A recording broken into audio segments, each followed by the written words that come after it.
तो आज हम सीखेंगे सेंटेंस के बेसिक स्ट्रक्चर को। देखिए, सबसे पहले तो हम एक बहुत इंपॉर्टेंट चीज़ सीखने वाले हैं कि जब कभी भी हम सिंगुलर नाउन के बारे में बात करेंगे, तो सिंगुलर नाउन के साथ सिंगुलर वर्ब आता है। ये चीज़ तो हम सबको पता होनी चाहिए और यहीं पर सबसे ज़्यादा मिस्टेक्स होती हैं। क्लियर? अगर नाउन हमारा सिंगुलर है, तो वर्ब भी सिंगुलर होगी। अगर नाउन प्लूरल है, तो हम क्या करेंगे? प्लूरल वर्ब लेंगे। ओके? तो ये भी चीज़ हमें समझनी है कि जैसा नाउन वैसा वर्ब। ओके। अच्छा, तो पहचानेंगे कैसे कि नाउन कब सिंगुलर है और कब प्लूरल है और वर्ब कब सिंगुलर रखना और कब प्लूरल रखना है। तो देखिए, यहाँ पर एक बहुत बेसिक सा सेंटेंस हम ले लेते हैं पहले समझने के लिए। He goes to the temple. Okay. तो यहाँ जो ही है वो सिंगुलर नाउन है, प्रोनाउन है। ठीक है, प्रोनाउन और नाउन की जगह एक ही रहती है, सब्जेक्ट हमारा सिंगुलर है। तो यहाँ जो गोस है that is also a singular. अब आप मुझसे पूछोगे कि इसमें गो के साथ तो ईएस लगा हुआ है और जब भी एस या ईएस लग जाता है तो प्लूरल हो जाता है। नहीं, देखिए, नाउन के केस में ये चीजें अलग तरीके से काम करती हैं और वर्ब के केस में ये चीजें अलग तरीके से काम करती हैं। हम इसको समझ लेते हैं पहले। ठीक है, एक और सेंटेंस पहले ले लेते हैं। दे गो टू द टेम्पल। अब यहाँ दे क्या है? दे है यहाँ पर प्लूरल, लेकिन यहाँ पर जो वर्ब है that is also plural. Okay, तो दोनों प्लूरल है यहाँ पर। अब इसको हम समझ लेते हैं थोड़ा सा। देखिए, जब नाउन में हम एस या ईएस लगा देते हैं, ठीक है, दोनों में से कुछ भी इसमें ऐड ऑन कर देते हैं, तो वो बन जाता है प्लूरल। ओके, नाउन के साथ कुछ नहीं होगा तो ऑब्वियस सी बात है वो सिंगुलर है।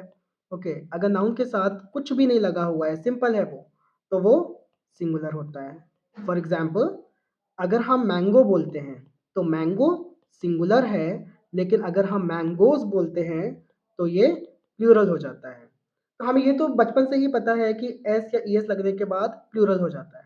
तो वर्ब में कैसे काम करता है? देखिए, सबसे पहले तो ये नाउन है, नाउन या सब्जेक्ट। क्लियर? ओके। लेकिन जब हम यहाँ पर वर्ब के बारे में बात करेंगे तो देखिए, गो ये प्लूरल है। ओके, अब यहाँ कंफ्यूजन होता है सबसे ज्यादा, क्योंकि एस या ईएस तो लगा नहीं है। यही रूल होता है। लेकिन अगर आप एस या ईएस लगा देते हो तो ये सिंगुलर हो जाता है। क्यों? क्योंकि गो क्या है? गो एक तरीके का वर्ब है। ओके, यहाँ पर एक क्रिया हो रही है, तो यहाँ गो वर्ब की तरह काम कर रहा है। और यही चीज हमें बेसिक चीज समझनी होती है। अगर हम जब स्ट्रक्चर को हम फ्रेम करेंगे तो कैसे होगा वो समझिएगा। ठीक है, मैंने लिखा we play cricket. Okay, we play cricket. अब वी यहाँ पर क्या है? सब्जेक्ट है हमारा, जो कि प्लूरल है। ओके, और यहाँ पर ये वर्ब है, तो प्ले वर्ब के फॉर्म में एस या ईएस लगेगा तो सिंगुलर होता है, एस या ईएस नहीं लगेगा तो प्लूरल होता है। तो यहाँ पर ये जो वर्ब है वो भी प्लूरल है। क्लियर?